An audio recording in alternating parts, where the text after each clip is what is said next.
Hello and welcome back everyone. Welcome to project SSC and I am Sachin Tak. और आज की इस वीडियो से हम शुरुआत करने वाले हैं एक ऐसी सीरीज की जिसमें हम जीके के कुछ इंपॉर्टेंट टॉपिक्स को एक छोटी वीडियो की मदद से कवर करने की कोशिश करेंगे।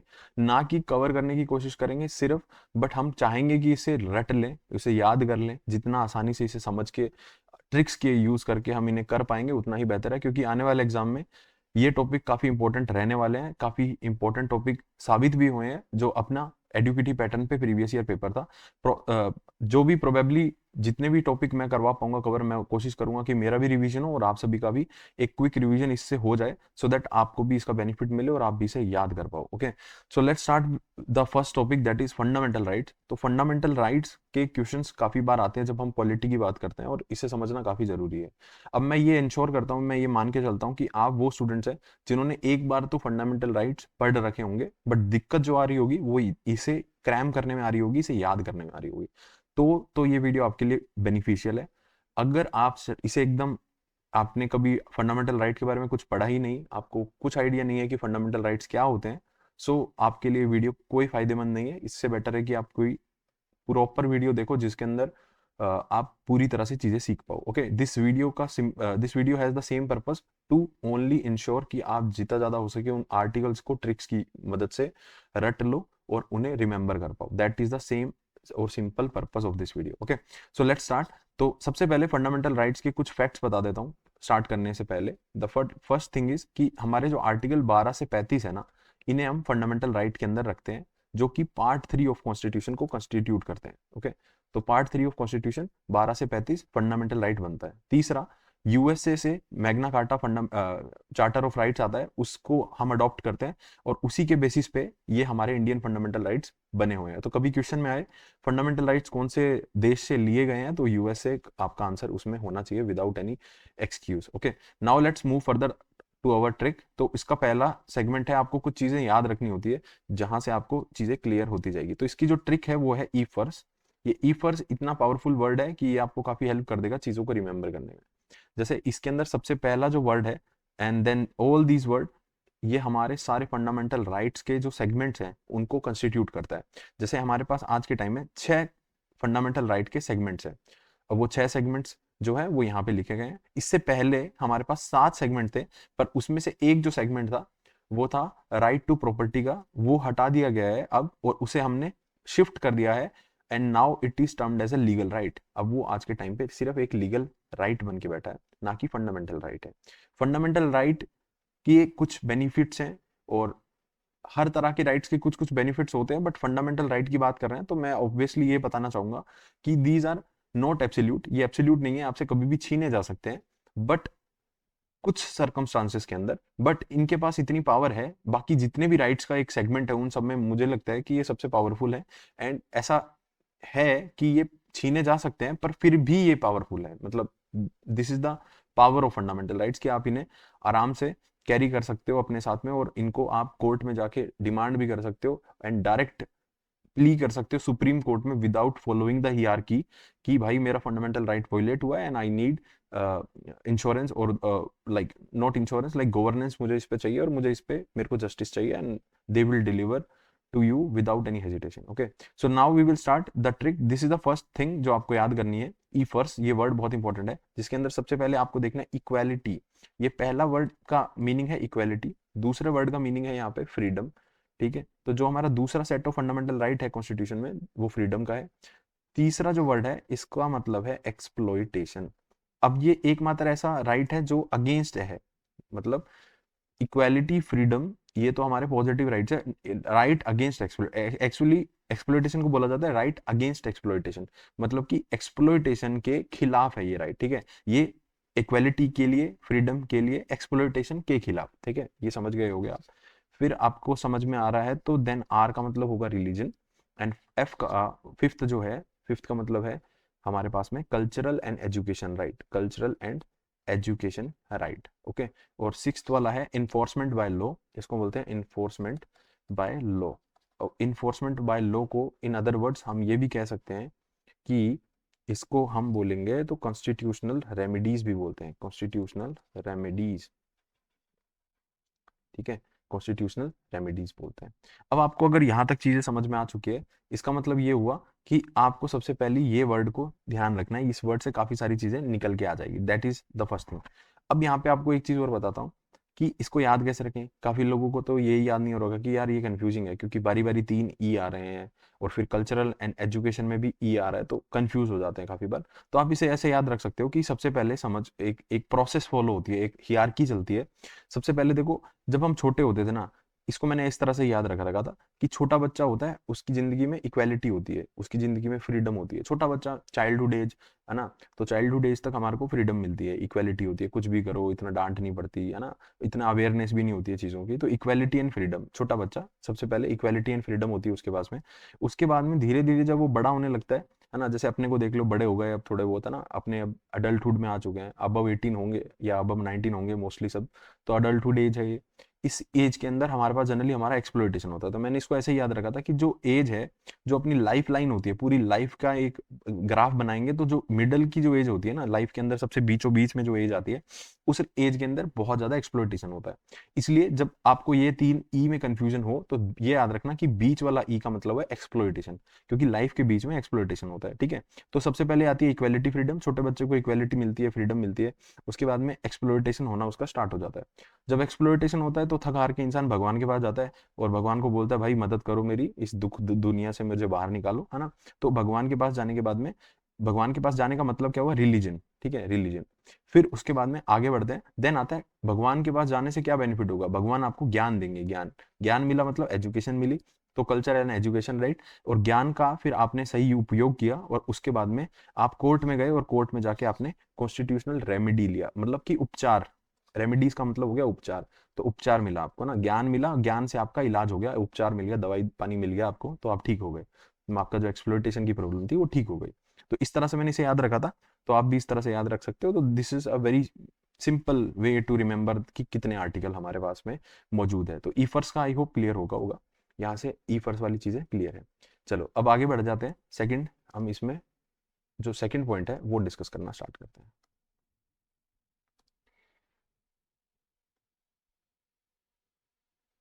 जस्ट अ सेकंड, पेन का कलर चेंज कर लेता हूँ।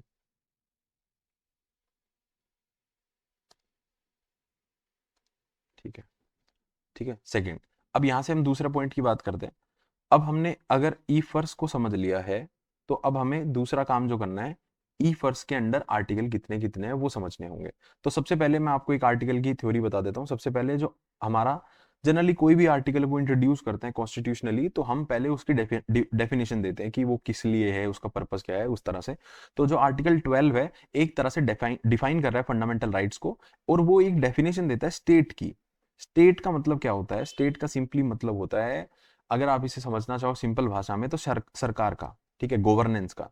इसका मतलब ये होता है, तो जितनी भी गवर्नमेंटल बॉडीज है, म्यूनिसिपैलिटी से लेके लोकल सेल्फ गवर्नमेंट से लेके, अगर आप ऊपर जाओगे तो स्टेट गवर्नमेंट से लेके सेंटर गवर्नमेंट से, एवरीथिंग कॉन्स्टिट्यूट ऑफ स्टेट। और वो सब कुछ जोड़ने के बाद में, जिसे हम बोलते हैं ना सरकारी आदमी है भाई, सरकारी, अब चाहे वो राजस्थान सरकार के लिए काम करे या फिर कैनी राज्य की सरकार के लिए काम करना, या फिर सेंटर के लिए काम करना, या फिर कोई पीएसयू में काम कर रहा है, पब्लिक अंडरटेकिंग में काम कर रहा है, वो हम क्या बोलते हैं, सरकारी लगा हुआ है। तो सरकारी का ही एग्जैक्टली मतलब है स्टेट का। सरकारी मतलब स्टेट का, मतलब कि गवर्नमेंट की हर बॉडी को इंक्लूड कर देंगे तो स्टेट बन जाता है। और ये बोला गया है कि स्टेट जो है, एनी गवर्नमेंट बॉडी या स्टेट ऑफ इंडिया को ये फंडामेंटल राइट्स मतलब इंश्योर करता है, the state of India ensure करता है कि अपने सिटीजन्स को वो फंडामेंटल राइट्स दे रहा है, और वो फंडामेंटल राइट का फॉलो होना चाहिए सोसाइटी के अंदर और लोगों के बीच में, ठीक है। This is the first thing कि फंडामेंटल राइट की डेफिनेशन है और सरकार या स्टेट की डेफिनेशन इसमें लिखी गई है, ओके। 13 नंबर में हम चलते हैं। 13 नंबर आर्टिकल डील करता है नल एंड वॉइड से, null and void situation. Null and void का मतलब होता है कि अगर आज के दिन कुछ होता है, मान लेते हैं कि कोई ऐसा कानून आया या कुछ भी ऐसी चीज आती है जो कि जो हमारे फंडामेंटल राइट्स को वॉयलेट कर रही है, ये फंडामेंटल राइट को थ्रेटन कर रही है, या ऐसी सिचुएशन अराइज हो जाती है दो कानून से। लाइक सपोज कर लेते हैं, मैं एक एग्जांपल दे रहा हूँ, मान लेते हैं कि मैंने कल को एक नया कानून बनाया, आर्टिकल 400 डाल दिया संविधान के अंदर, जो कि वॉयलेट कर रहा है आर्टिकल 32 को। अगर ये 400 जो आर्टिकल है, ये 32 को वॉयलेट कर रहा है, या फिर ऐसा कोई भी अमेंडमेंट या कुछ भी सरकारी मतलब पॉलिसी इसको अमेंड, जो फंडामेंटल राइट को थ्रेटन करेगी, तो वो उस पॉलिसी को हाथों हाथ नल एंड वॉइड हो जाएगा। ये आर्टिकल 13 की पावर है। आर्टिकल 13 ये बोलता है कि एनी आर्टिकल और एनी पॉलिसी वट एवर जो कि इसे थ्रेटन कर रही है या प्रॉब्लमेटिक में सिचुएशन में डाल रही है, फंडामेंटल राइट्स को प्रॉब्लमेटिक सिचुएशन में डाल रही है, उनको हम नल एंड वॉइड डिक्लेयर कर देंगे। अब इसमें कुछ एक्सेप्शंस भी है, वो इतना डेप्थ में मैं जाऊंगा नहीं, क्योंकि पेपर में यही पूछेगा कि नल एंड वॉइड कौन से आर्टिकल में लिखा हुआ है। तो we will be going through only the cramming part, कि किस तरह से आर्टिकल को याद करा जाए, ठीक है। पूरा theory development will take a lot of time, and जो एसएससी के परस्पेक्टिव से यूजलेस है। ओके, नाउ आगे बढ़ते हैं। 14 नंबर आर्टिकल से हमारी एग्जैक्ट स्टोरी स्टार्ट होती है, जो कि हमारा मेन गेम यहाँ से बन जाएगा, ठीक है। तो वो अपने यहाँ से अब डिस्कस करना स्टार्ट करते हैं कि कैसे आर्टिकल्स की हमारे यहाँ पे ग्रुपिंग करी हुई है। ओके, तो पहली चीज, पहला ग्रुप बनता है 14 से 18 का। पहला ग्रुप बना 14 से 18 का। जो दूसरा ग्रुप बनता है एफ मतलब फ्रीडम का, वो बनता है हमारे पास में 19 से 22 का। फिर जो तीसरा ग्रुप बनेगा वो बनेगा हमारे पास में 23 से 24 का, ठीक है, 23-24 का। आर मतलब रिलीजन, रिलीजन का आएगा 25 से 28 का, ठीक है। और फिर जो आएगा सी, सी का मतलब क्या था, cultural and education right. Religion मतलब भगवान के पास गए और भगवान से क्या मांगा, भगवान ने क्या दिया, ज्ञान दिया, ज्ञान मतलब एजुकेशन। तो 25 से 28 आ जाएगा। और 25 से 28 के बाद में जो ये हमारे पास में सॉरी ये बच गया ना, तो ये हो जाएगा 29 से 30, 29 से 30। अब यहाँ पे जो 31 है ना, 31 है खाली है। खाली क्यों है, अभी एक्सप्लेन किया था कि जो फंडामेंटल राइट था प्रॉपर्टी का, राइट टू प्रॉपर्टी था, उसको हटा के हमने 300 में शिफ्ट कर दिया था, तो वो चेंज हो चुका है। तो ये यहाँ पे अभी पेंडिंग है, ये खाली पड़ा है, ठीक है। और 32 से लेके 35 जो आएगा वो हमारे पास में आएगा कॉन्स्टिट्यूशनल रेमेडीज का एनफोर्समेंट बाय लॉ बोला जाता है जिसे, है ना, एनफोर्समेंट बाय लॉ। उपचार जो मिला था ना, फिर हम कोर्ट गए, हमें उपचार मिला और हमारी एक्सप्लोइटेशन वाली चीज सही हो गई। अब इसको याद कैसे रखें, प्रॉब्लम है। याद कैसे रखना है, देखो याद रखने के लिए सिंपल है। 4 देखो, इनका गैप देखो, 4 का गैप है, इसमें गैप देखो, 3 का गैप है, इसमें गैप देखो, 2 का गैप है। या तो आप इसका पूरा ट्रिक बना लो, या मैं आपको दूसरा तरीका भी बता देता हूँ। 4 3 2 3 2, 4 3 2, फिर अगेन यहाँ 2 आर्टिकल, 23 24 था, यहाँ 29 30, 2 आर्टिकल है, तो 4 3 2 3 2, और फिर आएगा 3। तो 4 3 2 3 2, फिर आ जाएगा 3, ठीक है। अब ऐसे ही एक लाइन आपको याद रखनी पड़ती है। जब मैं आगे कभी मुझे मौका मिला तो 5 ईयर प्लान पढ़ाऊंगा, तो इसमें एक ट्रिक चलती है, 33 दुआ दुआ दुआ दुआ 4, ये उसमें ट्रिक चलती है। उसके ईयर्स को याद रखने के लिए मैंने एक ट्रिक बना रखी थी, तो 33 22 22 4, उसी तरह से ये ट्रिक है 43 23 23, है ना। आप ऐसे याद रख सकते हो। नहीं ऐसे याद रखना तो आपको एक सिंपल तरीका बता देता हूँ। इससे भी आसान तरीका क्या है कि देखो, स्टार्टिंग में तो एकदम पैटर्न चलता है 4-3-2 का, तो ये तो आपको याद हो जाएगा, 4-3-2 ईजी होता है। उसके बाद में आपको बस रिलीजन का पार्ट याद रख लेना कि रिलीजन के आर्टिकल 25 से 28 तक है। अगर आपको ये याद हो गया कि रिलीजन के आर्टिकल 25 से 28 तक है, देन बहुत सारी चीजें सॉर्ट आउट हो जाएगी, क्योंकि धीरे धीरे आपको ये याद हो जाएगा, क्योंकि आर्टिकल जो 31 है वो खाली पड़ा है। अगर आर्टिकल 31 खाली है तो उससे आगे वाला एक सेगमेंट बनेगा। 25 से 28 और 31 के बीच में 2 आर्टिकल बचते हैं, 29 30, तो ये एक सेगमेंट बनाएगा। तो एक सेगमेंट, 2 सेगमेंट, 3 सेगमेंट, और उससे पहले वाले 4 3 2, तो ये 6 सेगमेंट हमारे बन गए और हमारे आर्टिकल बन जाते हैं। हमारे जो सेट ऑफ आर्टिकल्स है वो कंप्लीट हो जाते हैं, दैट इज ई फर्स। ओके, तो हमारा गोल सबसे पहले क्या था, हमने ई फर्स को समझा। ई फर्स के अंदर आने वाली जितनी भी स्ट्रेटेजिकली जितने सेगमेंट थे, 6 सेगमेंट थे, 6 के 6 को समझा। एक खाली सेगमेंट जो आज के टाइम में खाली हो गया, वो जो ग्रुप था आर्टिकल्स का वो खाली हो गया, उसको भी समझा। कितने तरह के सेगमेंट है वो भी देख लिए। अब हम बात करते हैं कि आर्टिकल टू आर्टिकल रटना कैसे है, that is the main game. Okay, तो अब हम आगे बढ़ते हैं, यहां से हम देखना चालू करेंगे हमारा आर्टिकल रटें कैसे। ओके, तो आगे बढ़ता हूँ। यहाँ पे मैं आपको सबसे पहले अपने नेक्स्ट पॉइंट के ऊपर चलते हैं, जो हमारा है इक्वालिटी का, ठीक है। अब इक्वालिटी को डिस्कस करते हैं, इक्वालिटी किस तरह से हमारे काम आने वाली है इस पूरी प्रोसेस के अंदर। तो आर्टिकल कौन सा था, 14 से 18 इक्वालिटी के आर्टिकल थे। अब इनको थोड़ा देख लेते हैं कि क्या किस तरह से इनकी प्रोसेस चलने वाली है। तो इनके लिए एक ट्रिक है, अगेन लो डोनट, लो डोनट, लो डोनट। देखो मैं हमेशा ये फोकस रखता हूँ कि जो बीच वाली चीज है ना वहां से ट्रिक बन जाए। तो ये आप बीच वाले को काट दो, मतलब कि हमारा कोई आर्टिकल बांटने हैं, कैसे बांटोगे, 14 15 16 17 और 18, ये हमारे आर्टिकल बट गए। बीच वाला खाली है, मतलब ये बस स्पेलिंग पूरी करने के लिए ये बनाया गया, लो डोनट, है ना। लो डोनट बोलते नहीं है, लो डोनट। अब चाहे लो डोनट बोल लो, LAW, या फिर लो डोनट, मतलब खा लो दे देना किसी को, बोलते हैं ना लो लो लो जी, वो वाली उस सेंस में, तो लो डोनट। अब डी का मतलब है डिस्क्रिमिनेशन। तो कभी भी अगर बोला जाए आर्टिकल 12 से 35 या फंडामेंटल राइट में कौन सा आर्टिकल डिस्क्रिमिनेशन से डील कर रहा है, तो योर आंसर विल बी 15। तो ये है डिस्क्रिमिनेशन आर्टिकल। इसमें हम लिखा गया है ना, डिस्क्रिमिनेशन नहीं होना चाहिए इंडिया के अंदर, वट एवर रिलेटेड जो भी थ्योरी है वो होगी यहाँ पे। एंड देन आता है अपॉर्चुनिटी। अब 16 इज वेरी इंपॉर्टेंट आर्टिकल है ना, इन सब में से मेरे को ठीक ठाक लगता है आर्टिकल काफी काम का है, आ जाती है चीजें इसमें से। तो ओ का मतलब होता है अपॉर्चुनिटी। अपॉर्चुनिटी क्या बोलती है? अपॉर्चुनिटी बोलती है कि हमारे को इक्वालिटी इन अपॉर्चुनिटी देनी है, हर बंदे को अपॉर्चुनिटी मिलनी चाहिए, इक्वल रिप्रेजेंटेशन होना चाहिए।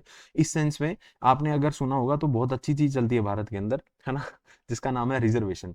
तो रिजर्वेशन बटा हुआ है भारत के अंदर, हर सेगमेंट को रिजर्वेशन मिला हुआ है। अभी तो जनरल के में भी ईडब्ल्यूएस मिला हुआ है, ओबीसी मिला हुआ है, एससी एसटी मिला हुआ है। तो 16 का 4 एक आर्टिकल निकल के आता है, वो डील करता है रिजर्वेशन के अंदर, रिजर्वेशन से।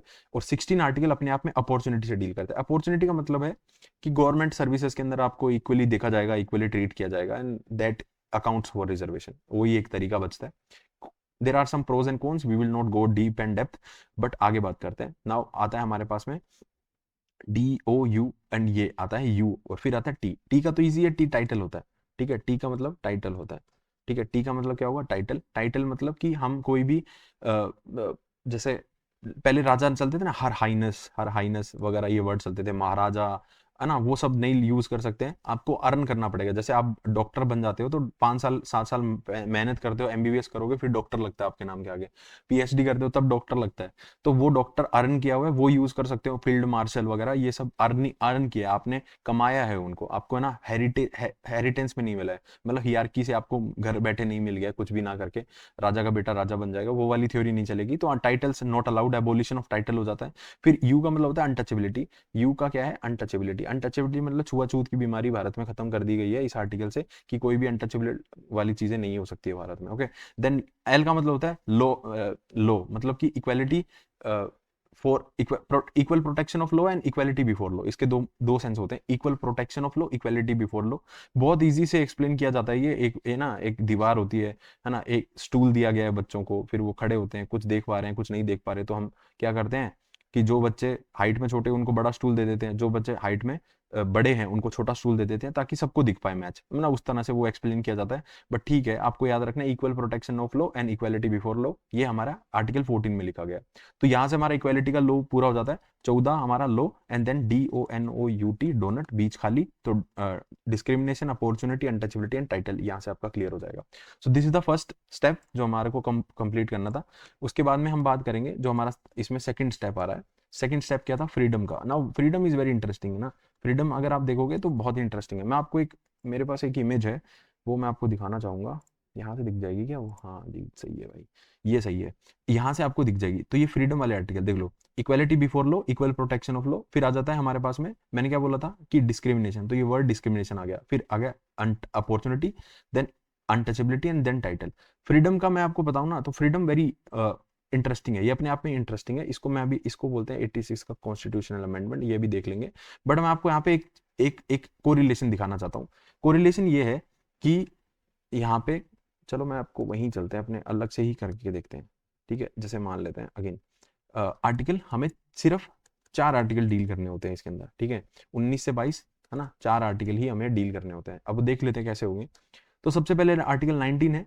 आर्टिकल 19 क्या बोल रहा है? आर्टिकल 19 हमारे पास में एक, इसको हमने ट्रिक बना रखी है इसकी, उसको याद रखा जाता है सामरो से, सामरो बोलते हैं, सामरो का आर्टिकल होता है ये, ठीक है।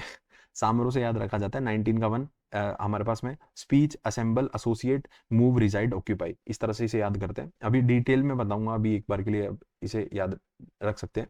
20वां होता है कन्विक्शन ऑफ ऑफेंस। 20 और 22 सेम है, 19 21 सेम है, इस तरह से याद रखा जाता है। कैसे होता है? देखो, कन्विक्शन ऑफ ऑफेंस होता है, ठीक है, कन्विक्शन ऑफ ऑफेंस, और यहाँ पे होता है arrest and detention, arrest and detention, arrest and detention, इसको इस तरह से लिखा जाता है, ठीक है। और यहाँ पे 21 नंबर आता है। तो 21 नंबर के अंदर हमारे पास में जो आता है, डील करता है right to life and personal liberty से, right to life and personal liberty. ये सबसे बड़ा आर्टिकल है पूरे कॉन्स्टिट्यूशन के अंदर, मतलब पूरे कॉन्स्टिट्यूशन में नहीं, फंडामेंटल राइट्स के अंदर सबसे बड़ा आर्टिकल जो है आर्टिकल 21 है। इसके अंदर बहुत सारी सेवाएं आपको मिल जाएगी जी। इसके अंदर आपको राइट टू स्लीप है, राइट टू लाइफ है, राइट टू ट्रेवल है, ऐसी बतेरे आर्टिकल, बतेरे राइट्स मिल जाएंगे, जिनको एनफोर्समेंट पता नहीं सरकार भी कर पा रही है या नहीं कर पा रही है, आई डोंट नो, बट ये इसके अंदर मेंशन जरूर है इसका, ठीक है। तो article 21 is the one of the biggest article, और बहुत ही क्लासिक आर्टिकल है, जो कि मतलब है भाई, इंपॉर्टेंट है, काफी सही आर्टिकल ये माना जाता है, ठीक है। अब ये दो 20 और 22 है ना, सेम सेम है। कन्विक्शन ऑफ ऑफेंस होता है, अगर मान लो कि कोई ऑफेंस के लिए आपको कन्विक्ट कर लिया जाता है तो आपको किस तरह की सजाएं होगी या क्या प्रोविजंस है उसके बारे में, तो वो सब इसमें मेंशन है। और आर्टिकल 22 में मेंशन है अरेस्ट एंड डिटेंशन का। अरेस्ट एंड डिटेंशन में मतलब कि मान लो किसी ने आपको उठा लिया, सरकार ने उठा लिया, तो सरकार आपको एक लीगल वकील देगी, है ना, आपको 24 घंटे में मैजिस्ट्रेट के सामने आपको प्रेजेंट किया जाता है। एंड इस तरह से आप इसे इसको समझना होगा, बिकॉज ये आर्टिकल का कोई डायरेक्ट ट्रिक नहीं होता है, आपको आर्टिकल 2022 समझ में आ जाएगा, क्योंकि आप धीरे धीरे जैसे आर्टिकल पढ़ते जाओगे ना, तो आर्टिकल 19 की इंपॉर्टेंस आपको समझ में आ जाएगी, आर्टिकल 21 की इंपॉर्टेंस समझ में आ जाएगी। 20 एंड 22 आर मोस्टली सिमिलर। जब भी ऐसा आता है नो डबल जियोपार्डी, है ना, नो सेल्फ इंस्क्रिमिनेशन, ये सारे नो की 3 इक्वेशन होती है इसमें, 1 2 3, तो वो नो की सारी कंडीशन इस आर्टिकल 20 में लिखा जाता है। सामरो समझना जरूरी है, सामरो इज इंपॉर्टेंट, सामरो को भी हम डील करेंगे। बट ये आपको ये यहाँ से क्लियर हो जाना चाहिए कि आर्टिकल 19 सामरो है, आर्टिकल 21 आरटीएलपीएल है, 20 में कन्विक्शन होता है, 22 में अरेस्ट होता है। कन्विक्ट करा पहले आपको और फिर उसको अरेस्ट कर लिया, तो 20 और 22 इस तरह से याद हो जाता है। अब इसका कोई ट्रिक बनाना चाहते हो तो आप बना सकते हो कि SCRA, है ना, ऐसा कुछ भी बना सकते हो आप, अगर आपके दिमाग में आ रहा है कुछ तो, पर ये डायरेक्टली याद हो जाते हैं, इसमें इतनी दिक्कत आएगी नहीं। ओके, तो अब अपने एक बार सामरो को थोड़ा डिस्कस करते हैं। नाउ इफ यू सी सामरो, तो सामरो ये बोलता है, आर्टिकल 19 की मैं बात कर रहा हूँ, आर्टिकल 19 में आता है freedom of speech and expression, वैसे इसको ऐसा बोला जाता है freedom of speech and expression. तो आर्टिकल 19 का 1 है, इसके अंदर हम जैसे 19 का 1 में ए आएगा, क्योंकि फिर इसका आर्टिकल 19 का 2 भी है, एक 2 के अंदर लिखा गया है कि रीजनेबल रिस्ट्रिक्शंस लगाई जाती है। आर्टिकल 19 का 2 में लिखा है रीजनेबल रिस्ट्रिक्शंस यहाँ पे आपके ऊपर लगाई जाती है, लगाई जा सकती है सरकार के द्वारा। अब यहाँ पे एस का मतलब होता है स्पीच, स्पीच, ठीक है, ठीक है, स्पीच, फ्रीडम ऑफ स्पीच है, आप जैसा चाहो बोल सकते हो, बट आप किसी को डिफेम नहीं कर सकते हो, किसी को मतलब उसकी इमेज खराब नहीं कर सकते हो, वैसा। फिर ए का मतलब होता है असेंबल, असेंबल का मतलब क्या हुआ, असेंबल मतलब इकट्ठे हो सकते हो। और ए का मतलब, अगला ए का मतलब होता है एसोसिएशन, ठीक है, एसोसिएशन बना सकते हो। अब देखो आप धीरे धीरे समझना, सबसे पहले आप अपनी आवाज उठाओगे, फिर आपको आपके माइंड सेट जैसे कुछ लोग मिलेंगे, आप उनके साथ में आओगे, मतलब पहले आप अकेले थे, फिर आपको 2 3 लोग और मिल गए, तो आप असेंबल हो गए, इकट्ठे हो गए, फिर आपने बातचीत किया, तो मतलब ए का मतलब असेंबल हो सकते हो। पर यहाँ पे कंडीशन क्या है कि विदाउट आर्म्स, बिना बंदूकों के इकट्ठे होना है आपको, ठीक है। स्पीच का मतलब है कि आप बोल सकते हो पर किसी को डिफेम नहीं कर सकते हो, डिफेम नहीं करना है किसी को, ठीक है, ये हो सकता है। फिर एसोसिएशन क्रिएट कर सकते हो, आप अपनी एसोसिएशन बना सकते हो। अब देखो पहले एक आदमी था, 2 3 थे, फिर 2 3 इकट्ठे हुए तो असेंबल बोल दिया, फिर बहुत इकट्ठे हो जाएंगे, एक एसोसिएशन बन जाएगी, एक पूरा विचारधारा बन जाती है, तो एसोसिएशन क्रिएट हो जाती है, देन इसको हम एसोसिएशन वाला बोलते हैं। एसोसिएशन बना सकते हो जिसमें खालिस्तानी नहीं होनी चाहिए, इस तरह की एसोसिएशन नहीं हो, तो आप बाकी बना सकते हो, ठीक है। उसके बाद में आता है मूव, है ना, अब एसोसिएशन बन गए तो वो कहीं अलग अलग जगह जाके अब अपना क्या करेंगे, अपना प्रमोशन करेंगे ना, कि लोगों को जोड़ने के लिए अपना प्रमोशन करेंगे। इस तरह से एक स्टोरी बना के याद करोगे तो आसान हो जाएगा। मूव कर सकते हो आप, कहीं पे भी मूव कर सकते हो, एक्सपेक्ट ट्राइबल एरिया, जो ट्राइबल एरियाज हैं उनको छोड़ के कहीं पे भी जा सकते हो आप। फिर आता है रिजाइड, रिजाइड एनीवेयर, है ना, रिजाइड नहीं, again there is a mistake, कि मूव आप कर सकते हो, कहीं पे भी मूव कर सकते हो एक्सेप्ट प्रोस्टिट्यूट्स, जो प्रोस्टिट्यूट्स होते हैं वो मूव नहीं कर सकते। अब प्रोस्टिट्यूट क्या होता है भाई, वो आप तुम गूगल कर लेना, आपको पता चल जाएगा। तो प्रोस्टिट्यूट्स कहीं भी मूव नहीं कर सकते, उनके ऊपर रिस्ट्रिक्शंस होती है। रिजाइड मतलब कहीं पे भी आप रिजाइड कर सकते हो, रिजाइड कहीं पे भी आप जाके बस सकते हो इंडिया के अंदर, पूरे all over India, all the states में आप कहीं पे भी जाके आप चाहो तो रह सकते हो, but except the tribal areas, आप ट्राइबल एरियाज को छोड़ के कहीं पे भी रहो, कोई दिक्कत ना है। और ऑक्यूपाई, ऑक्यूपाई मतलब मूव, रिजाइड एंड ऑक्यूपाई, मतलब ऑक्यूपाई नहीं होगा, ऑक्यूपेशन होगा, आप कोई भी ऑक्यूपेशन फॉलो कर सकते हो, but there are some restriction, जैसे कि ह्यूमन ट्रैफिकिंग वगैरह, ये सब मत करना। इसके अलावा आपको सरकार नहीं बाध्य करेगी करने के लिए।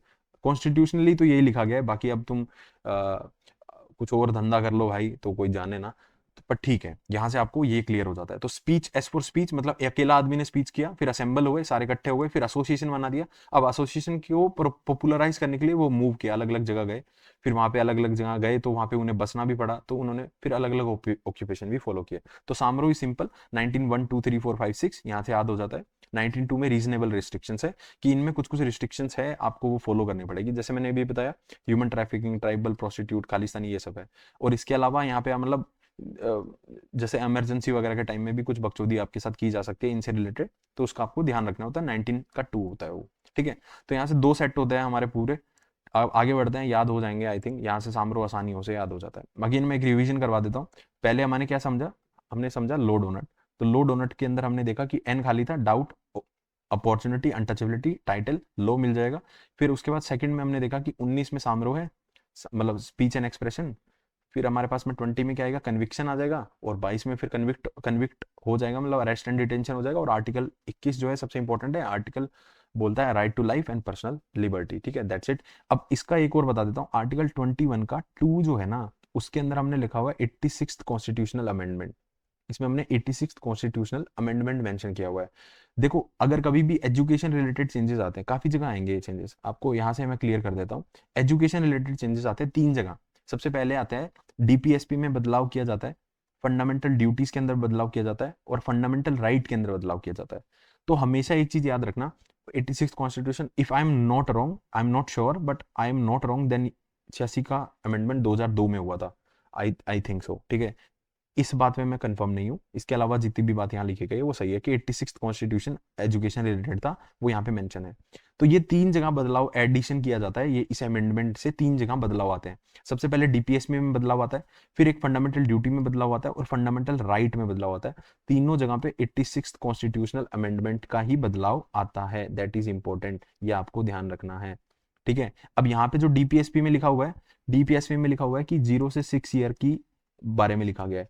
फंडामेंटल ड्यूटी में लिखा गया कि 6 से 14 साल के बच्चे के बारे में लिखा गया है कि भाई फंडामेंटल ड्यूटी, जो 11वीं फंडामेंटल ड्यूटी है वो यही है कि अपने गार्जियन वगैरह की रिस्पॉन्सिबिलिटी है, उनको पढ़ाई वढ़ाई करवाओ यार, है ना, आवारा घूम रहे हैं तो उनको एजुकेशन दिलवाओ, ये उनकी गार्जियंस की एक रिस्पॉन्सिबिलिटी है। फंडामेंटल राइट में लिखा गया कि 6 से 14 साल के बच्चे के लिए सरकार जो है पढ़ाई का इंतजाम करेगी, फ्री में करेगी, ये एक फंडामेंटल राइट बना दिया, एजुकेशन को एक फंडामेंटल राइट बना दिया आर्टिकल 6 to 14 के द्वारा, दैट इज इंपॉर्टेंट। और अगर आपको नहीं पता है तो आपको एक चीज और बता देता हूँ, एजुकेशन जो है, एजुकेशन कॉन्करेंट लिस्ट का पार्ट है, एजुकेशन कॉन्करेंट लिस्ट का पार्ट है। इसका मतलब ये होता है कि एजुकेशन के ऊपर जो सेंट्रल गवर्नमेंट है एंड स्टेट गवर्नमेंट से दोनों लॉ बना सकती है, दोनों इंफ्रास्ट्रक्चर डेवलप करेगी, पैसा इन्वेस्ट करेगी टू बिल्ड एजुकेशन। पर मुझे आज तक ये नहीं समझ में आया कि जो पब्लिक हेल्थ है उसके ऊपर क्यों नहीं हमारे को इसे कॉन्करेंट लिस्ट में रखा गया, पब्लिक हेल्थ को कॉन्करेंट लिस्ट में क्यों नहीं रखा गया।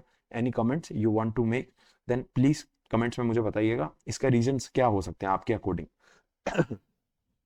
Okay okay, so now we will move further. हम अगला सेट ऑफ राइट्स को डिस्कस करेंगे।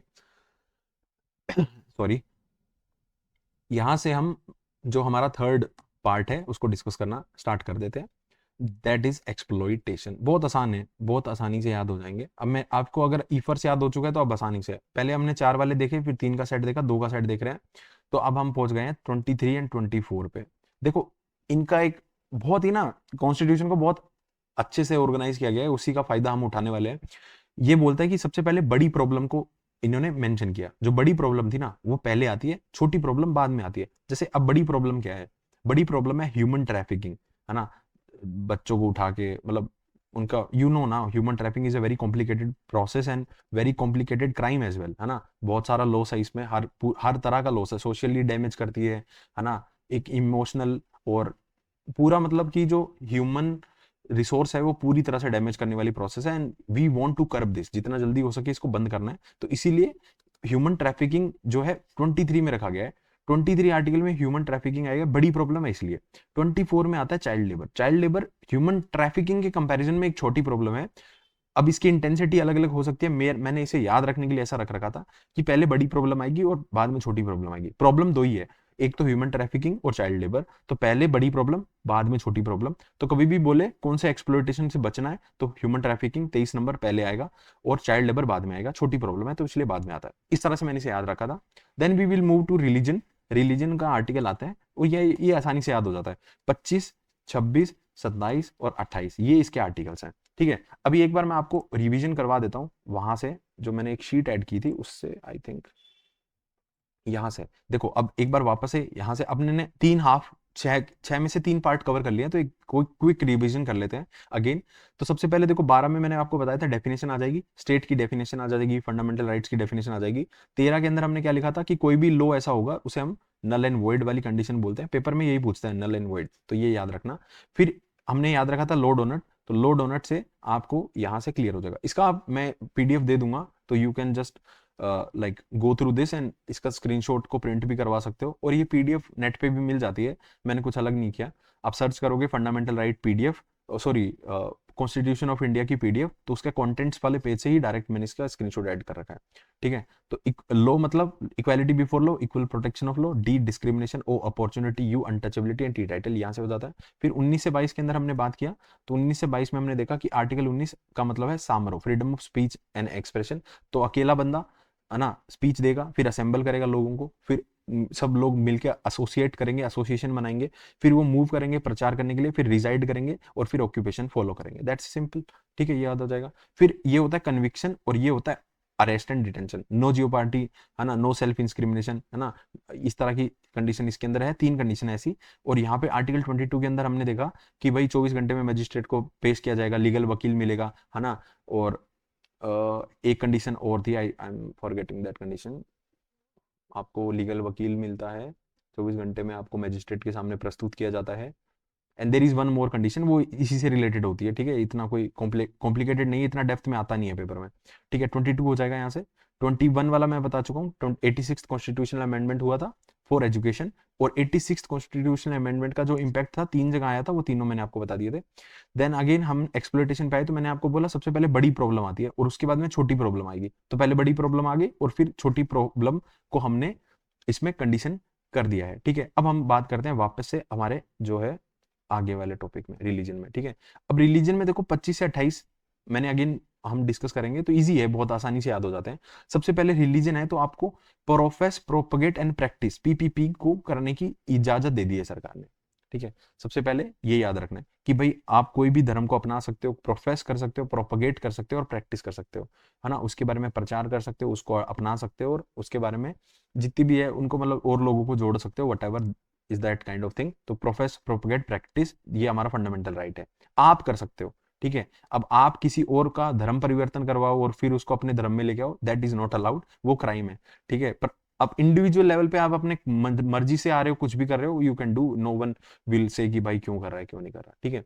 26 बोला जाता है कि मैनेजमेंट होता है, इसको बोलते हैं मैनेजमेंट ऑफ लैंड, है ना। अब मान लो कि आपने को आपका धर्म आपने मना लिया, या आप कोई भी रिलीजन को फॉलो कर रहे हो, मान लेते हैं कोई एक्स रिलीजन को फॉलो कर रहे हो, तो अब उसको उसके लिए आपको लैंड चाहिए, तो आप उसके लिए लैंड ले सकते हो, है ना। उस पे आप धर्मशाला बनाओ, चाहे आप तुम उसमें मंदिर बनवाओ, चाहे तुम उसमें मस्जिद बनाओ, anything you want to do, management करने के लिए, उस धर्म या रिलीजन को मैनेज करने के लिए जो भी लगना चाहिए आपके लिए, लैंड चाहिए, मतलब मैं इसे लैंड मैनेजमेंट बोल देता हूँ, या मैनेजमेंट करने के लिए जो भी चाहिए वो सारा इसमें मेंशन हो जाता है।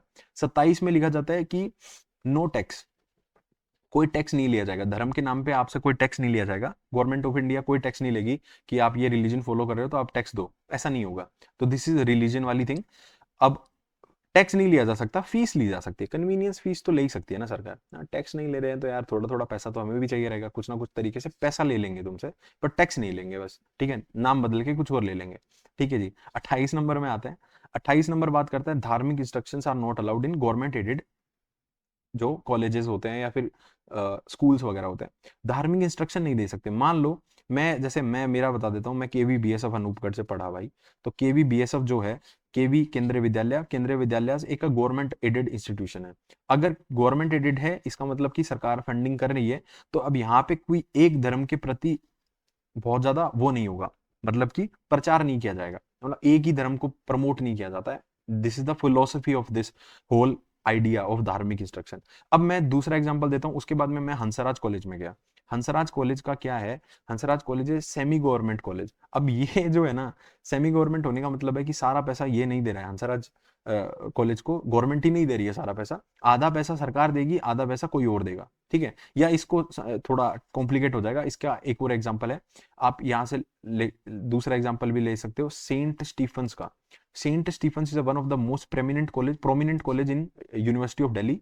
तो Saint Stephen is a private college, exactly आता है यूनिवर्सिटी ऑफ दिल्ली के अंदर है, पर ये एक प्राइवेट कॉलेज है, और ये प्राइवेट कॉलेज है तो सरकार का कोई पैसा इसमें नहीं आ रहा है। अगर सरकार का इसमें कोई पैसा नहीं आ रहा है तो यहाँ पे धार्मिक इंस्ट्रक्शन अलाउड है, इसका मतलब समझ रहे हो।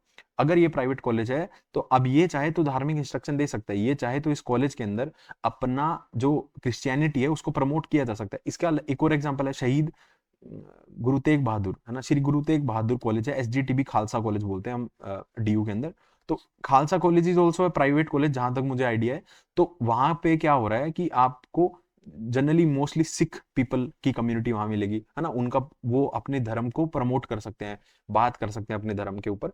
बट वहीं अगर कोई गवर्नमेंट एडेड कॉलेज है, जैसे किरोड़ीमल कॉलेज है, गवर्नमेंट एडेड कॉलेज है, कंप्लीटली गवर्नमेंट फंडेड है, तो भाई किरोड़ीमल कॉलेज के अंदर कोई भी धार्मिक इंस्ट्रक्शन अलाउड नहीं है, कोई भी एक धर्म का प्रचार नहीं होगा। जैसे हमारा सेमी गवर्नमेंट था, तो वी कैन हमारे को थोड़ा ना एक एक टच मिल जाता था कि महर्षि हंसराज से रिलेटेड कुछ ना कुछ चीजें होती रहती थी, या फिर हिंदुइज्म से रिलेटेड कुछ कुछ होता रहता था, तो एक थोड़ा प्रमोशन सॉर्ट ऑफ होता रहता था, क्योंकि सेमी गवर्नमेंट है तो अलाउड है। Stephen's is a completely private college, तो वहां पे तो रिजर्वेशन ऑफ सीट्स भी है अपने उनकी कम्युनिटी के बच्चों के लिए, उनमें रिजर्वेशन ऑफ सीट्स के भी प्रोविजंस है। तो you can get the idea of all the religion thing how this works. Okay, पहले तो प्रोफेस प्रोपोगेट करो, मैनेजमेंट के लिए रूल बना दिया, देन टैक्स वैक्स नहीं लेंगे पर फीस ले सकते हैं, ठीक है। फिर धार्मिक इंस्ट्रक्शन, अच्छा ये फीस वाला पेपर में पूछेगा नहीं, वो टैक्स का ही पूछता है पेपर में, और ना लिखा हुआ है, मैं एग्जांपल दे रहा हूँ कि फीस लगती है, मतलब लेते ही हैं, बट ऐसा कुछ किताबों में नहीं लिखा हुआ है। ओके, प्रैक्टिकली ऐसा चीजें देखने को मिलती है। ओके, तो आई होप ये भी क्लियर होगा यहाँ से। Now we will move further. अब थोड़ा और बात करते हैं, तो यहाँ से हमारे कितने हो गए सेट, 4 पार्ट पूरे हो चुके हैं। Now we will move to the cultural and education right वाला साइड, ठीक है। ई फर्स्ट में हमारा now we will discuss the C, तो ये है कल्चरल एंड एजुकेशन राइट। बहुत आसान सा है, ऐसे समझना, इजीली समझ जाओगे। वही अभी वही कॉन्सेप्ट लगाना है कि सबसे पहले बड़ी प्रॉब्लम को एड्रेस करेंगे पहले, उसके बाद छोटी प्रॉब्लम को एड्रेस करना है। 29 नंबर और 30 नंबर, बड़ी प्रॉब्लम क्या थी? बड़ी प्रॉब्लम थी कि माइनॉरिटी, जैसे मान लेते हैं कि एक एग्जांपल से समझाता हूँ, ज्यादा आसानी से समझ में आएगा। 30 तो डायरेक्टली डील करता है कि आप है ना, जो माइनॉरिटीज वगैरह है वो अपना कॉलेज वगैरह बनाना चाहते हैं या फिर कोई भी इंस्टीट्यूट खोलना चाहते हैं, तो वो माइनॉरिटीज अपने लिए खोल सकती है। अब जो भी माइनॉरिटीज है वो यहाँ पे अपना इंस्टीट्यूट खोल सकती है, that is the thing, minorities के अंदर ये आ जाता है। 29 में क्या लिखा है कि मान लेते हैं कि आज मैं मानता हूँ कोई, मैं जैसे राजस्थान से हूँ, तो अब राजस्थान का कोई भी एक रिमोट लोकेशन है, मान ले कोई भी रिमोट लोकेशन का वहां पे कल्चर है, जैसे हमारे यहाँ पे बागड़ी बोलते हैं भाई, ठीक है। बागड़ी इज ए लैंग्वेज, हमारे यहाँ पे एक एक्सेंट है बागड़ी का, लैंग्वेज बोलना चाहिए, आई डोंट थिंक कि लैंग्वेज बोलना चाहिए, ठीक है, बट एक एक्सेंट है, बोलने का तरीका है, एक बोली है, बोली है ना, जैसे अपने बोलते हैं ना हिंदी में, बोलियां पढ़ी होगी किसी ने तो बोली है एक तरह की बागड़ी। अब ये बागड़ी क्या है कि कैसे इंपॉर्टेंट हो जाती है, मान लो कि मेरे को बागड़ी को प्रिजर्व करना है, कंजर्व करना है, मैं चाहता हूं कि मेरी आने वाली पीढ़ियां इसके बारे में जाने, इसका कल्चर जाने, कैसे हम बात करते हैं ये तरीका जाने, और ये आगे की जनरेशन्स के लिए बचाया जाए, कंजर्व किया जाए। तो उसके लिए आप कोई भी इंसान हो तो आप अपना ये कुछ भी, इसको बचाने के लिए कुछ भी कर सकते हो भाई, आप तुम करो भाई। गवर्नमेंट ये बोलते हैं 29 के अंदर कि आपको राइट है, आप अपने जो भी स्क्रिप्चर्स हैं, या आपने कोई पुराना कोई, आपने कोई लैंग्वेज बना दी है, उसका कोई स्क्रिप्चर है, तो उसको बचाना चाहते हो, कंजर्वेशन उसका किया जा सकता है, उसको कंजर्व कर सकते हो, उसको प्रोटेक्ट कर सकते हो, बेटर वर्ड है प्रोटेक्शन। तो प्रोटेक्शन कर सकते हो अपने इंटरेस्ट का, एक तरह से कोई भी हो सकता है, स्क्रिप्चर लिख सकते हो, मान लो किसी ने कोई किताब लिख दी भाई, मैंने कोई नई लैंग्वेज में कोई किताब लिख दी, मैंने ये लैंग्वेज बनाई है, ठीक है, ये मेरी लैंग्वेज है, अब मैंने इसमें कुछ मीनिंग है इसका, मैंने ऐसे करके पूरी ग्रामर की वोकेबलरी लिख दी इसकी, अब मैं इसको बचाना चाहता हूँ, मैं चाहता हूँ कि मेरे बेटा भी पढ़े इसको, मेरी आने वाली जनरेशन भी पढ़े, तो मैं बचा सकता हूँ, कोई भी मेरे को कुछ नहीं करेगा। 30 वाला बात करता है कि पहले में कोई भी कुछ भी कर सकता था, मान लो कि एनी एनी सिटीजन की हो जाता है कि एनी सिटीजन इसमें कुछ भी मेंशन करवा सकता है। 30 के अंदर जब आर्टिकल 30 के अंदर हम बात करते हैं, तो माइनॉरिटीज से रिलेटेड रूल्स हैं कि माइनॉरिटीज अपने इंस्टीट्यूट वगैरह बना सकती है, माइनॉरिटीज की बात होती है। जैसे मैं आपको यहाँ दिखाऊं, तो अगर यहाँ लिखा हुआ है, ठीक है ठीक है ठीक है ठीक है, ये रहा protection of interest of minorities, मतलब कि आप कोई भी इंसान अपना कुछ भी कर सकता है, मतलब कि आपको कोई धर्म की, आपकी कोई किताब वगैरह बचानी है तो आप कोई भी बचा लो भाई, कर सकते हो। 30 में बात करते हैं कि इस्टेब्लिश एन इंस्टीट्यूट, ना कोई भी अपना इंस्टीट्यूट बनाया जा सकता है, यही चीज मैंने आपको यहाँ बताई कि कोई भी अपना यहाँ पे इंस्टीट्यूट वगैरह ना, जैसे कॉलेज या इंस्टीट्यूट है, आप बना सकते हो, है ना, उसको प्रोटेक्ट कंजर्व करने के लिए। 29 में है कि अपना जो भी इंटरेस्ट है आप कर सकते हो, ठीक है। वो मैंने थोड़ा इन डेप्थ बता दिया कि यहाँ पे कोई भी कर सकता है, पर ये माइनॉरिटीज के लिए है जनरली, कि माइनॉरिटीज वैसे भी अगर आपकी कोई नई लैंग्वेज है तो ऑब्वियसली वो माइनॉरिटी में चली जाएगी, वो एक अलग ही हो जाएगा, तो इसीलिए इसे हम इस तरह से मेंशन करते हैं कि पहला तो आप उसे कंजर्व कर सकते हो, पर इंटरेस्ट ऑफ माइनॉरिटीज है, जैसे मान लो मेरी किताब में इंटरेस्ट हो सकता है, मेरी लैंग्वेज में हो सकता है, मेरे कल्चर में हो सकता है, मेरा रहन सहन में हो सकता है, मेरा कपड़े में हो सकता है, मेरा क्लोथ में, एनीथिंग। तो इंटरेस्ट, एक बड़ी वर्ड लिख दिया, इंटरेस्ट को कंजर्व किया जा सकता है। दूसरा, उसके लिए आप इंस्टीट्यूट वगैरह भी बना सकते हो, simple and sober, very easy, आप आराम से याद कर सकते हो, कोई बड़ी बात नहीं है इसमें। ओके, अगला आता है 31। 31 खाली है भाई, 31 मैंने बता दिया था, 31 लीगल राइट से डील करेगा, लीगल राइट बन चुका है अभी प्रॉपर्टी वाला, तो ये 31 खाली एक पहचान छोड़ के गया है कि भाई ये मैं खाली हूँ, ठीक है, याद रखने के लिए तुम्हारे को इजी हो जाए इसलिए। अब 32, 33, 34 एंड 35 ये हमारे पास में लॉज आ जाते हैं। अब इनको थोड़ा सा समझ लेते हैं कैसे ये डील करेंगे, क्या कुछ करते हैं। तो 32 is heart and soul of constitution. B R and Ambedkar ने हमारे जो कॉन्स्टिट्यूशन मेकर थे उन्होंने इसे heart and soul of constitution बोल दिया है। Heart and soul of constitution क्यों बोला गया है? क्यों इसलिए बोला गया है क्योंकि ये एक ऐसा लैंडमार्क जजमेंट था जहां से तुम कोर्ट को मूव कर सकते हो। जैसे हमने इसको क्या बोला था, इसको बोला था इन्फोर्समेंट बाय लॉ, लॉ का इन्फोर्समेंट है अगर, या फिर इसको हमने क्या लिखा था दूसरे वर्ड में, कॉन्स्टिट्यूशनल रेमेडीज। तो इसका मतलब यही होता है कि आप अपने जो भी अभी तक आपके अगेंस्ट जो भी हो रहा है, मतलब आपका कोई राइट वॉयलेट हो रहा है, तो आप कोर्ट में मूव करो और वहां से जस्टिस ले सकते हो। This is the power of article 32। ठीक है, इसको भी एक ट्रिक से मैं आपको याद कराऊंगा, बहुत आसानी से आपको याद हो जाएगी, PCMQH करके। यहाँ से आपकी जितने भी रिट्स होती है ना, इसमें हम रिट से डील करते हैं कि कोर्ट जाओगे तो कुछ रिट लगानी पड़ती है ना, उसके बेसिस पे आपको सॉल्यूशन दिया जाता है। तो वो कैसे याद रहेंगे वो इससे हम कवर कर लेते हैं। 33 will deal with some restrictions with the armed personnels. तो आर्म्ड पर्सनल है जो भी आर्मी में है, तो उनके जो फंडामेंटल राइट वगैरह ना, उनको रिस्ट्रिक्शन किया गया है। अब देखो जरूरी भी है, अगर आर्म्ड पर्सनल नॉर्मल इंसानों की तरह बोलेगा कि मैं फ्रीडम ऑफ स्पीच है मेरे को, और मैं अपने जो जर्नल है या कॉलोनल है उनसे जाके लड़ाई करने लग जाए कि भाई मेरे को तो आज छुट्टी चाहिए, मेरे को खाना खाना है, वहां युद्ध मचा पड़ा है, तो वो ऐसा नहीं हो पाएगा। तो इसलिए सरकार ने प्रोविजन ही बना दिया कि आर्म्ड पर्सनल के लिए रिस्ट्रिक्शंस रहेगी। ठीक है, then 34 deal with martial law. I remember exactly, I think martial law से डील करेगा कि मार्शियल लॉ के क्या प्रोविजन है। 35 पार्लियामेंट गवर्न करती है ये सब, है ना, ये सारा काम जो भी फंडामेंटल राइट का काम है पार्लियामेंट गवर्न करती है। Just give me a second, एक बार वेरीफाई कर लेते हैं if I am not wrong. ठीक है, ठीक है, सही है, this is okay, everything is right. Okay, जो मार्शियल लॉ है वो 34 में ही है एंड 35 में पार्लियामेंट है। ओके, 35 में पार्लियामेंट है, मतलब कि 35 ये बोलता है कि अगर इसमें कोई चेंजेस करना है या कुछ इसको डेवलप करना है, एनहांस करना है, वो सारा काम पार्लियामेंट करेगी।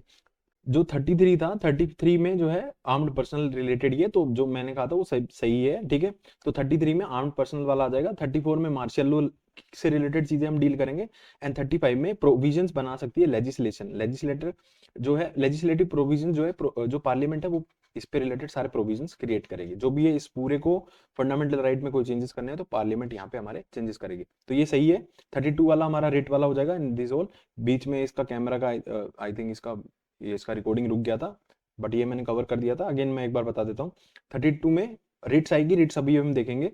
33 में हमारे पास आ जाएगा जो कि आर्म्ड पर्सनल वाले कि इन पे रिस्ट्रिक्शन है। याद करने का सिंपल तरीका, सबसे पहले सभी को हमने रेमेडीज दिया, मतलब कोई भी मूव कर सकता है और रिट लगा के अपना जो है इन्फोर्समेंट करवा सकते हैं फंडामेंटल राइट का। फिर आर्म्ड पर्सनल मतलब आर्मी वालों के लिए रिस्ट्रिक्शन है। फिर मार्शियल लॉ आर्मी से रिलेटेड है, इसलिए क्लोज रहेंगे, साथ साथ में रहेंगे। और फिर पार्लियामेंट लास्ट में आ जाएगा। ठीक है, पार्लियामेंट लॉ बनाती है इन सबसे रिलेटेड, तो ये आपको ध्यान रखना है। अब हम बात कर लेते हैं, रिट्स के बारे में। ठीक है, रिट्स बहुत इंपॉर्टेंट टॉपिक है, काफी बच्चे कंफ्यूज रहते हैं इसमें, और बहुत सी बार आ जाता है क्वेश्चन, बहुत सी बार आ जाता है। मॉक टेस्ट वगैरह में तो बहुत फ्रीक्वेंटली आता है, तो अपना स्कोर बूस्ट करने के लिए एटलीस्ट ये तो आपको ढंग से याद करना ही होगा। ठीक है, PCM question humanities, this is the trick to remember the writs. ठीक है, आर्टिकल 32 जो है heart and soul of constitution, ये डील करता है रिट से, और 226 है जो हाई कोर्ट की रिट से डील करेगा। ठीक है, 226 जो है हाई कोर्ट की रिट के लिए, और 32 जो है हमारे पास में सुप्रीम कोर्ट की रिट के लिए। याद करने का तरीका है PCM क्वेश्चन ह्यूमैनिटीज। ओके, कैसे याद करेंगे देख लेते हैं। सबसे पहले P आएगा, P का मतलब होता है प्रोहिबिशन। मैंने इसे बहुत अरेंज करके इसकी ट्रिक बनाई है ताकि चीजें आराम से याद हो जाए। C का मतलब होता है सरसरी। ठीक है, सरसरी, सरसरी। ठीक है, एंड देन आ जाएगा हमारे पास में M मतलब मैंडमस। मैंडमस इनका सबसे है ना काफी इंटरेस्टिंग वाला सा होता है। मैंडमस थोड़ा सा क्या है कि जनरली मैंने जितने क्वेश्चन देखे थे उनमें मैंडमस ज्यादातर आंसर निकल के आया था उसका, तो क्या पता इन SSC का फोकस है, मतलब मैंडमस थोड़ा ज्यादा फोकस में रहता है। फिर आता है क्यू वारंटो, क्यू वारंटो और habeas corpus, habeas corpus, habeas corpus. ठीक है, ये हमारे पास में 5 हो गए। अब इनको ध्यान से समझना, प्रोहिबिशन एंड सरसरी जो है ये दोनों पास पास में है। इनका जो पर्पस है इनको पास में रखने का पर्पस ये है कि ये दोनों डील करती है कोर्ट रिलेटेड। जो भी कोर्ट कोर्ट है ना, जैसे कोर्ट्स हो गए ना, मैंने जो भी न्यायालय बोलते हैं जो हिंदी में, तो जो भी कोर्ट वगैरह है उनसे डील करेगी, न्यायालय से डील करेगी। ठीक है, न्याय देने का काम करने वाले चीजें। मैंडमस होता है परमादेश, इसका हिंदी में मतलब थोड़ा समझना बेटर रहता है। कुछ कुछ चीजों में ना हिंदी बहुत हेल्प कर जाती है ना, बहुत आसान हो जाती है चीजें। क्यू वारंटो का मतलब होता है by what authority of, and habeas corpus का मतलब होता है कि to have the body of. Habeas corpus, corpus का मतलब बॉडी होता है। कॉर्पस अगर आपने पढ़ा होगा, कॉर्प्स करके भी होता है, हम ये वोकैब में भी पढ़ते हैं, तो इसका मतलब होता है बॉडी। तो बॉडी से याद रखना to have the body of. और क्यू वारंटो का मतलब होता है हमारे पास में बाय व्हाट अथॉरिटी ऑफ, है ना, जैसे यहाँ पे लिखा भी होगा। क्यू वारंटो मतलब डब्ल्यू से याद रखना, डब्ल्यू मतलब वारंट, डब्ल्यू मतलब व्हाट अथॉरिटी ऑफ, ठीक है, इस तरह से याद हो जाएगा।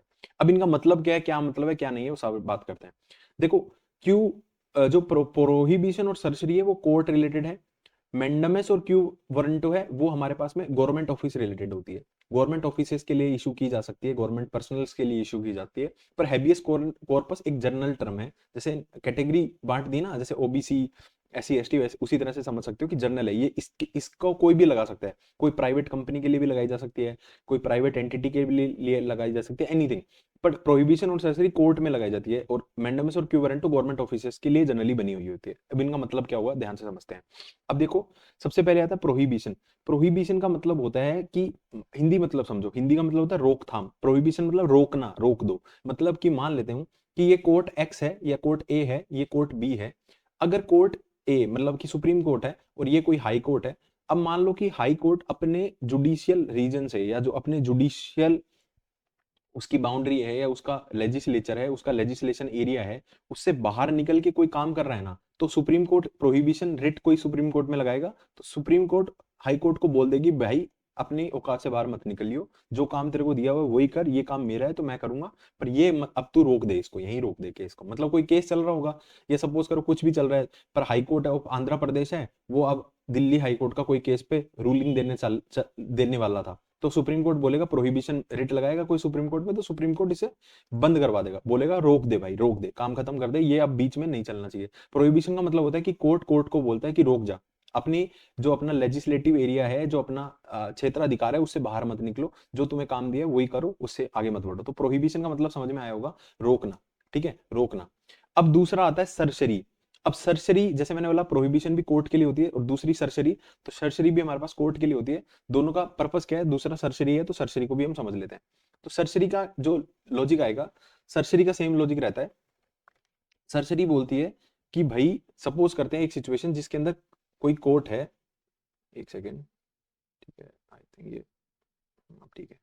तो सरसरी के अंदर क्या होता है कि अगर वो अपने क्षेत्राधिकार से बाहर निकल गए, मान लेते हैं कि पहली सिचुएशन में क्या था कि ए था, बी था। अब ए ने बी को बोला कि तू अपने क्षेत्राधिकार में रहे, बाहर मत निकलना। पर सरसरी में क्या होता है कि मान लेते हैं इसने रूलिंग दे दिया, इसने एक डिसीजन बना दिया, इसके बाद में उसने उसे इशू कर दिया कि मेरे अकॉर्डिंग ऐसा ऐसा होना चाहिए, तो सुप्रीम कोर्ट बोलेगा कि भाई ये जो रूलिंग है ये सरसरी के अकॉर्डिंग, सरसरी रिट पास होगी, and then it will be stopped, वो रोक दिया जाएगा। सरसरी का मतलब सिंपल समझो, प्रोहिबिशन का मतलब होता है होने से पहले रोक देना, सरसरी का मतलब होता है हो चुका है तो रोक दिया, मतलब होने के बाद रोक देना। मतलब दोनों तरह के सॉल्यूशन हमें दिए गए हैं कि भाई कोई डिसीजन लेने वाले थे उससे पहले रोक दिया तो प्रोहिबिशन हो गया, डिसीजन ले लिया उसके बाद में रोकना, उसका मतलब सर्जरी हो गया। तो दोनों तरह से हमारी प्रोटेक्शन हो जाती है, जब ऐसा कोई गलत रूलिंग कोर्ट में आता है तो उसको प्रोटेक्ट करने के लिए ये दोनों बनाए गए हैं। तो प्रोहिबिशन और सर्जरी का ये काम होता है। तो पीसीएम मतलब पीसीएम क्वेश्चन ह्यूमैनिटीज, ठीक है, ट्रिक आसान है। पीसीएम मतलब कि साइंस वाले बच्चे क्वेश्चन करते हैं ह्यूमैनिटीज वाले बच्चों को, इस तरह से याद रख सकते हो। तो पी और सी हो गया। मैंडमस की बात करते हैं। मैंडमस का मतलब होता है परमादेश, ठीक है।